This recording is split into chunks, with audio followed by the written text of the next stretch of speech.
Hi friends, motivated by my book, The Power of Self-Talk. I'm again back with a very interesting topic. And today the topic is what is my worth? And by the time this video will end, you will understand the meaning of worth, why it is important to have the good self-worth and what we can do to maintain our self-worth.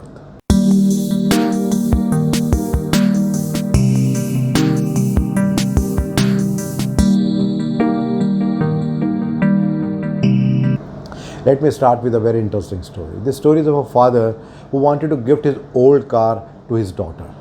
Now, before giving the car to the daughter, he said that, why don't you go to a scrap dealer and check what is the worth of this particular car?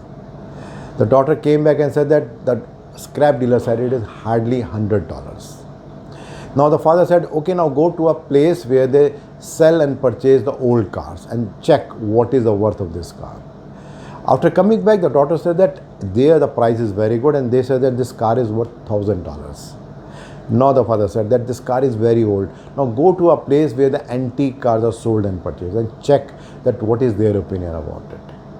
When she went there and came back, she was very excited.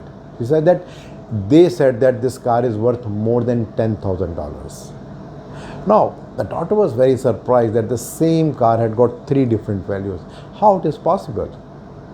The father said that it all depends upon where you are. If you are in the right company of people, they will understand your worth. If you are not, then there is a high possibility that you will lose your self-value and you will start feeling that you don't deserve anything. So always choose the people with whom you are. Tim Fargo has said a very interesting thing. He said, if you want to improve your self-worth, stop giving other people the calculator. And that's what we do in journalism and life. Often it happens that whenever we are doing good things, we don't consider it to be good because we think it is normal. But whenever we are not doing any good thing, at that time we ask people that why we have done this, what is the reason for this. People give the feedback and then based on that we start feeling low about ourselves. Now there is nothing wrong in identifying the wrong things and working on that. But if we can strike a balance about those things that we have done good and those things that we need to improve, then there is a high possibility that we can think very right about ourselves. Very rightly said that know who you are, know what you want, know what you deserve, and don't settle for the less. During the day, if you look into yourself that we are doing so many things, assume that we are doing 10 things.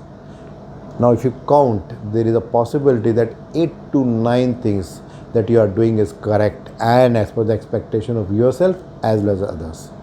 Yes, it is true that there may be 1 or 2 things which may not be doing as per our expectation or maybe the expectation of other people.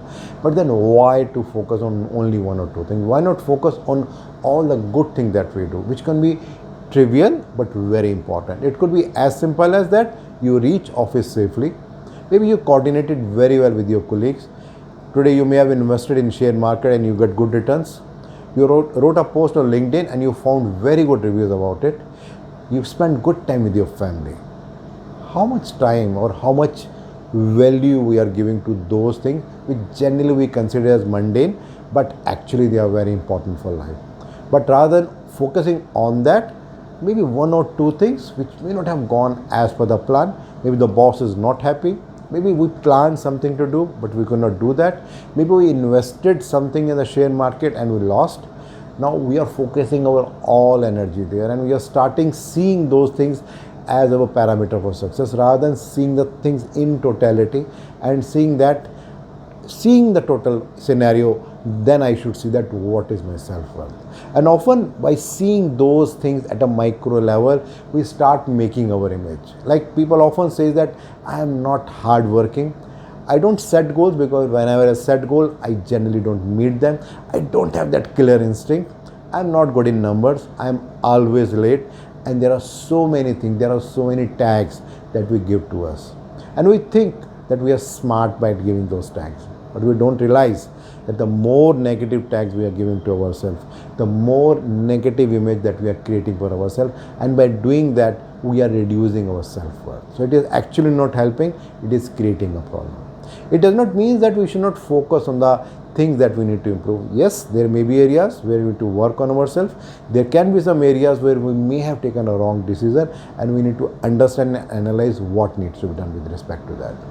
Well, it has been very rightly said that in order to succeed, your desire for success should be greater than your fear for failure. And what happens? People are different. People will be different. Some people will say good thing about ourselves. Some people will always criticize us irrespective of whatever good we are doing. So it is depending upon us. It depends upon our understanding that what feedback we need to take and what feedback we should leave it, because people will say what they think is right.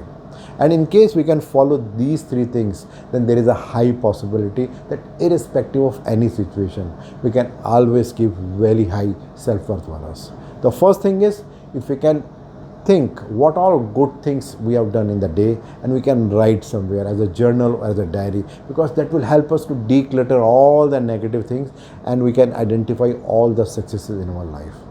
Then second thing is as simple as that, before going for sleep or immediately when we are waking up in the morning, we think about all the good things, all the successes, all the positive affirmations, because when we do that, then we end our day and we start our day in a good way, and our subconscious mind is always in a good state of mind, rather than thinking about some political things, maybe some social media, maybe mobile, because that corrupts our mind at that particular time. And third and the most important is how often we are celebrating our small success with our family, because someone has rightly said that it is not the destination but the journey which is important with the right people.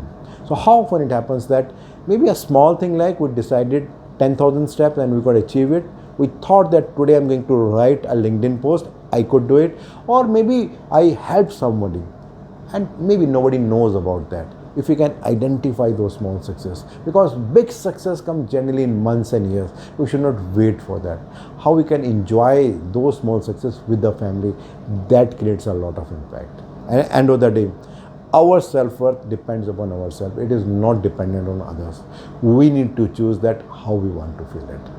Well, Bruce Lee has said a very interesting thing. He said that always be yourself and have faith in yourself. Do not go out and look for successful personality and try to duplicate it. My dear friends, if I talk about myself, I am always challenging myself and try to see the positive side of myself. It do happen that I often think something negative of myself and feel very down. But then again challenge myself and come back. What you are doing, I'm looking for your feedback. Thank you.